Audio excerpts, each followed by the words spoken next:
morning or good day, good evening, whatever it is for you. The first presentation of today is about the ISA demographic survey. And it's basically, demographic survey is about all Slackline related things, but we want to have a look today, have a first glimpse at safety related questions and their answers that we have so far. Some general information on the demographic survey. It's still ongoing, and thanks to those who participated already. In the last years, we've had way more people who participated or finished the survey, let's put it that way. I think there were way more than the 530 Slackers who completed the survey so far, who actually started it, but then got stuck somewhere halfway because it's a very long survey. And unfortunately, there's no way, or there has been no way to save the survey somewhere in between. So if your internet crashed, then basically had to start from scratch, which is super annoying, I know. And many people complain about it. Yes, I know it takes a long time. It's between 30 and 70 minutes, depending on your level of Slackline activities. And it really, it depends on, if you're just a normal Slackliner, if you don't Highline or rig Highlines, you have way less questions than if you are an active Highliner and you rig a lot, and then you basically get all the questions. Why we're doing the demographic survey is that we see where the problems lie in our community and what our community needs. And it also gives us valuable data to talk to authorities. So which questions are safety related? There are a lot of them are actually safety related. Others are also related to our other commissions, like Sports Commission, Nature and Access, and Education. But today, as I said, we're focusing on the safety related questions. It's basically as general knowledge, how people think, how good their knowledge is. It's a bit objective. Mentoring versus the World Wide Web. Also ask how people learn certain skills or knowledge within slacklining. Then mishaps and accidents and injuries. Philip's going to have a talk after mine about that, so I'm not going to take too much up front with my presentation. And then most of the rigging questions are about highlining. It's a big section, and it just helps us to find out how people rig all over the world. And yeah, I think it's very important to know where the problems lie and what gear is being used and what people generally consider safe practices. And then also there are some questions about Highline rescue, but I'm also not going to really talk about that because Augustin and Stefan are going to have a talk, the second last talk of the safety event today. I'm just going to give you a quick glimpse on some graphs that the Google survey just puts out automatically, so they're not super creative. And nothing of the data has been sorted out, or there's some questions where it would be nice to see of those people who had injuries, how many people warmed up before slacklining and stuff like that. That needs a deeper analysis of the data. So we haven't done that yet, and we'll probably do that towards the end of the year when we close the survey. So how do you rate your slackline knowledge in general? That's of 529 people. Most of them say they are somewhat advanced, and the level of beginners and professionals are exactly the same that filled in the survey. It just shows what the level is, or what people think their level is within our community compared to others.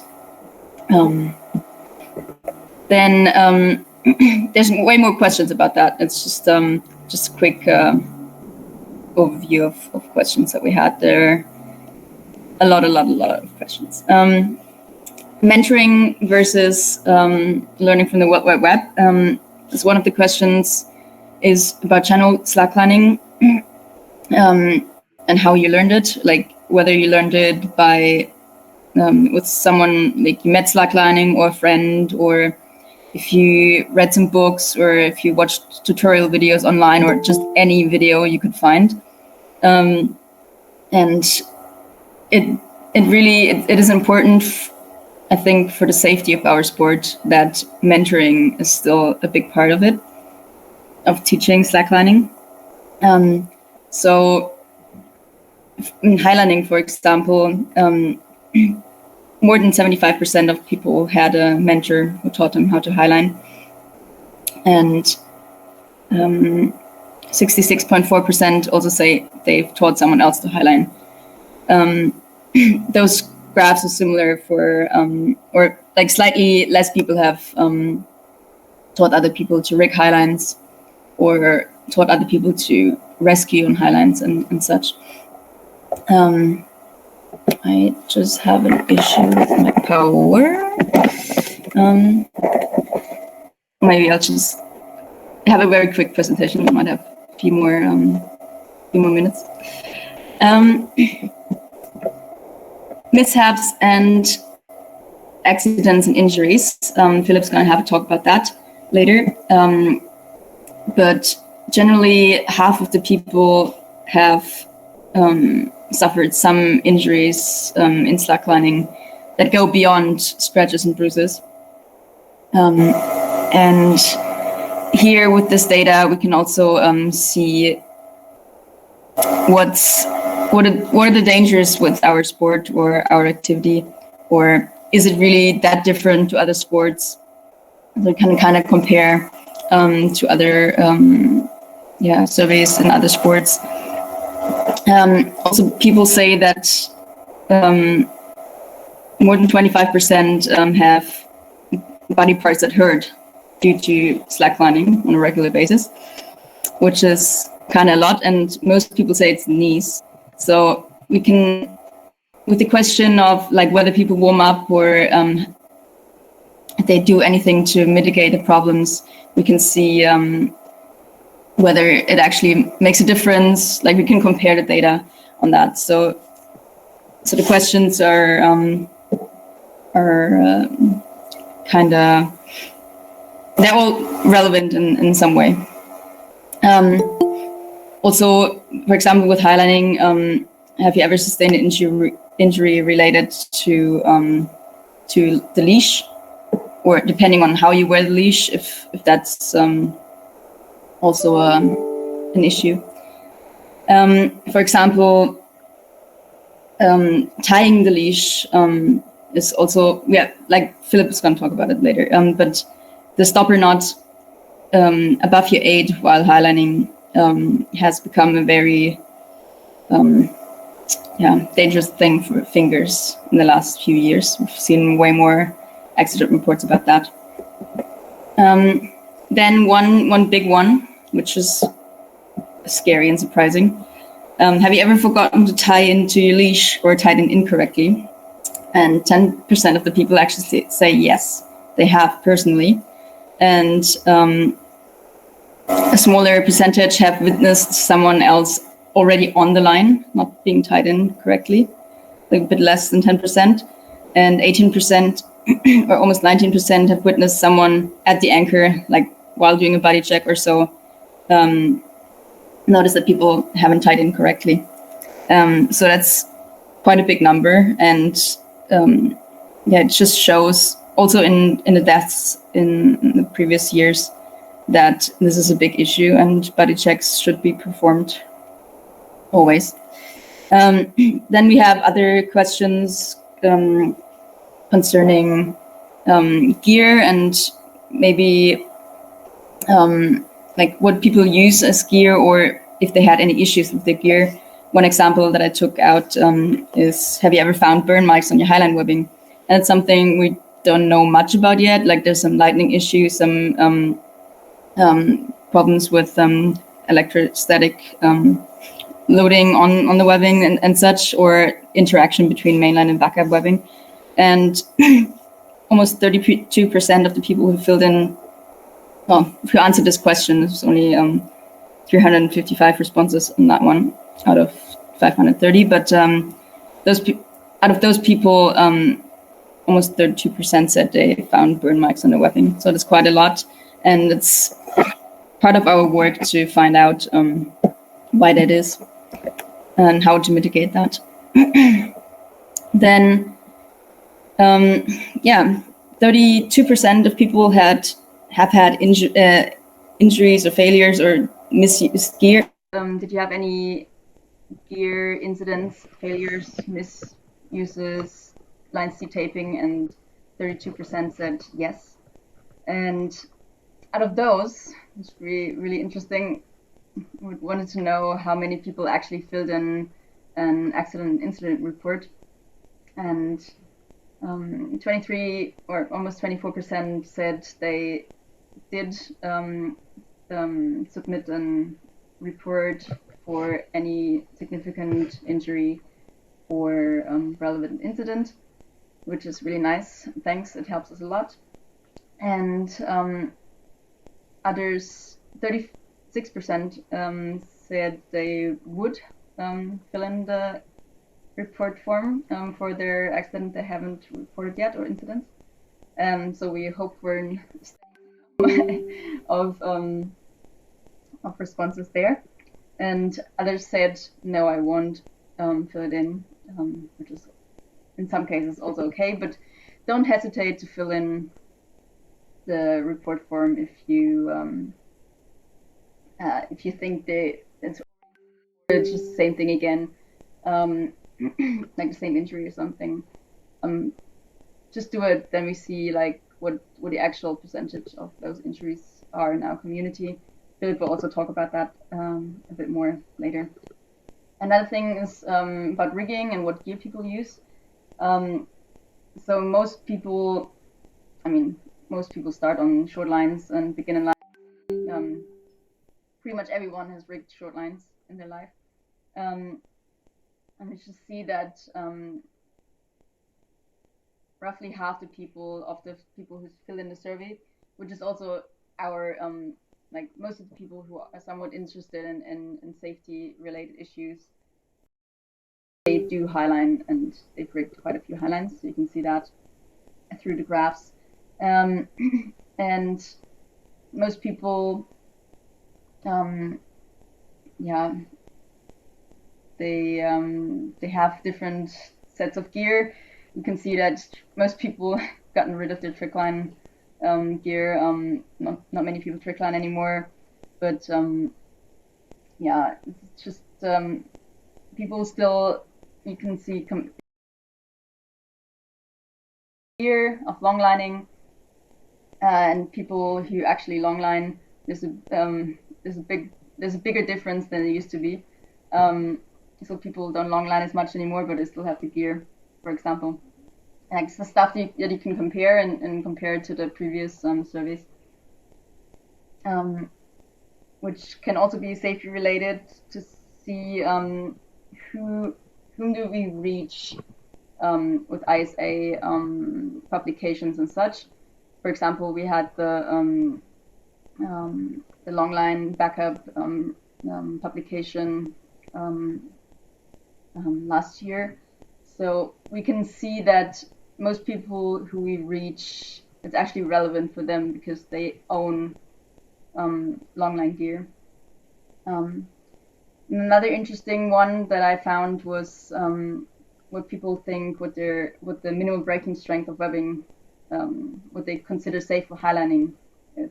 So the range is super big.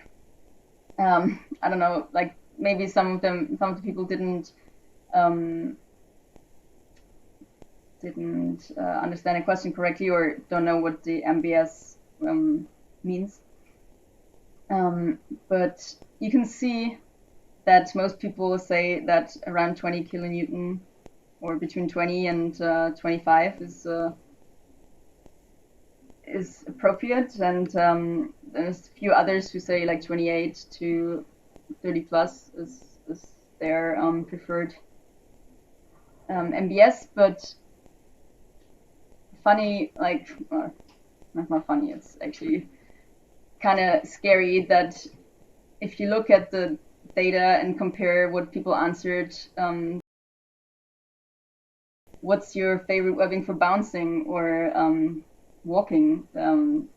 Many people say pink tube, for example, who said that that the minimum breaking strength for Highline webbing should be above 30 kilonewton.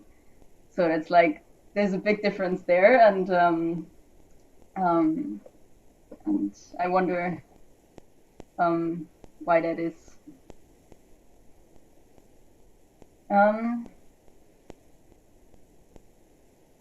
That's basically it for the slides. There's so many other questions in the survey which I don't want to take away from the report that we will publish probably beginning of next year. But there's so many safety conclusions that we can take out of that, and can show where the work of the ISA, especially in the Safety Commission, should go. And yeah, if you have any questions towards the survey, not necessarily to the length of it, because it's gonna be, I can say a short thing about it. I basically, I did the main work on this year's demographic survey other than translations. We've had 5 other people working with me on translations, so we could bring it out in Portuguese, Spanish, German, Polish, and French as well, not just in English. So people from all over the world it was easier for them to participate. Where was I? Yeah, it's just important for us to have the data, and it is that long because we've had the previous surveys, like ISA survey in 2016 and 18, and there was one before that, it wasn't by the ISA. I wanted to have all the questions that we had previously in the survey, so we could compare the data over the years. So now that we have 3 sets of data from the ISA survey, we can look at the results and find the questions where the answers didn't change. And those we can describe for the next survey and maybe ask the question again in 5 to 10 years. So the next survey will be in 2 or 3 years, will be quite a bit shorter, because the information didn't change that we got out of it. Okay, thanks, Sarah. Sorry, we have about 5 minutes or 4 minutes of questions. Does anybody have a question for Sarah? Yes. Can you go to the Leash thing again? Because I forgot to look at the actual numbers, not the percentages. So it's 430 people, and 10% of those that said yes to... Yes. That's not bad. Okay, thanks. I think that is bad, but still.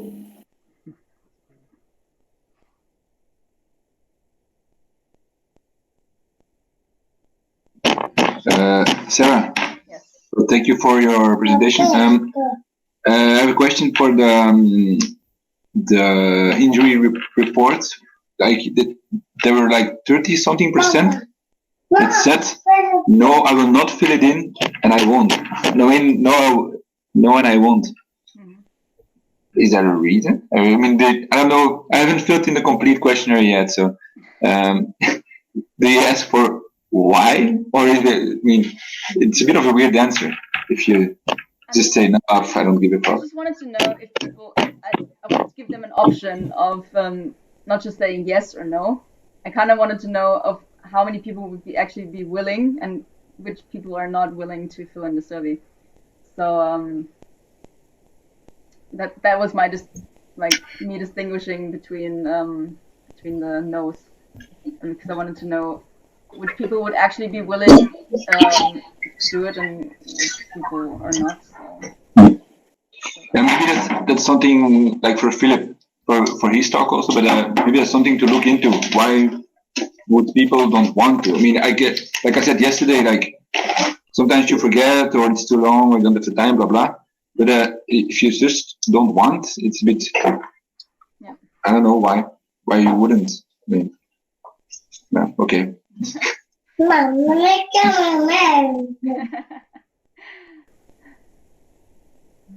Probably a combination from different things, besides just knowing that they are lazy and wouldn't do it, up to the being afraid of the blame game, I can imagine, or having any repercussions from whoever. Maybe distrust in the organization. I think there can be many reasons, many different reasons for this. I think it's not worth it. Yeah. Have you seen Josh's question, Sarah? No. He's asking if there were any questions in the survey regarding the use of webbing knots. I think that would be interesting to answer. Yes, there was. There was a question of how you connect your backup, or how often you use certain ways of connecting your backup. And there was the option of like frost knot and unfinished 9 and like soon terminations and such. Okay, we are right on time. Let's go ahead with the next talk from Philip. I think we all been waiting for this one.